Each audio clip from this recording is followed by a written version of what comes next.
రక్షకుడును మన ప్రభునైన యేసుక్రీస్తు నామంలో మీ అందరికీ హృదయపూర్వక వందనములు. ఈరోజు దేవుని వాగ్దానము సామెతల గ్రంథము 30వ అధ్యాయము 5వ వచనము. దేవుని మాటలన్నీ పుట్టుము పెట్టబడినవే, ఆయనను ఆశ్రయించు వారికి ఆయన కేడము. హల్లెలూయా. మరి ఇక్కడ కనుక మనం చూస్తే దేవుని యొక్క మాటలు పుట్టుము పెట్టబడినవి అనేవి రాయబడి ఉన్నాయి. మరి పుట్టుము పెట్టబడడం అంటే పరీక్షించేవి అని అర్థము. మరి అగ్నిలో బంగారు ఏ విధంగా అయితే పరీక్షింపబడుతుందో ఆ విధంగా దేవుడు మనల్ని ఆయన పరీక్షించేటువంటి వాడుగా ఉన్నాడు. మన యొక్క విశ్వాసాన్ని ఆయన పరీక్షించినప్పుడు మనము ఆ యొక్క పరీక్షకు నిలిచినటువంటి వారము ఉండాలి.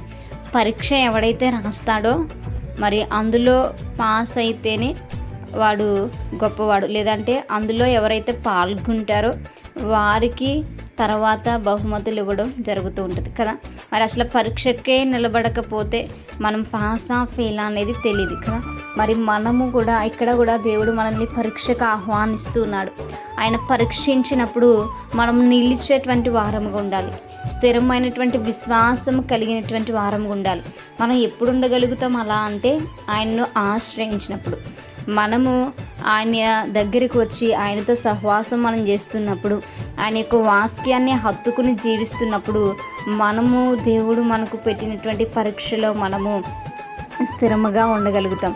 మనము ఆ పరీక్షలో మనము పాస్ అయ్యేటువంటి వారముగా ఉంటాం, ఆ పరీక్షలను జయించేటువంటి వారముగా ఉంటాం. కాబట్టి దేవుడిని ఎవరు ఆశ్రయిస్తారో, మరి ఎవరు ఆయన పెట్టినటువంటి పరీక్షలకు మరి సిద్ధముగా ఉంటారో, వాటిని ఎదుర్కొంటారో, వాటిలో ఉత్తీర్ణత సంపాదిస్తారో వారికి ఆయన ఎల్లప్పుడూ కూడా కేడముగా ఉంటాడు.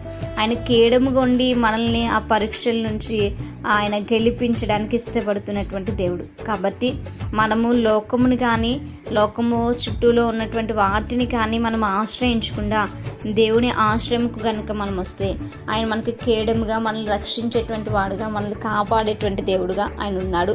మరి ఆయనే మనల్ని కాపాడితే ఈ లోకంలో మరి ఎవ్వరు కూడా మనకు అవసరం లేదు. కనుక మనం ఎల్లప్పుడూ కూడా ఆయన ఆశ్రయించేటువంటి బిడ్డలుగా ఉందాం. ఆయన పెట్టేటువంటి పరీక్షల్లో పాల్గొనేటువంటి వారముగా ఉందాం.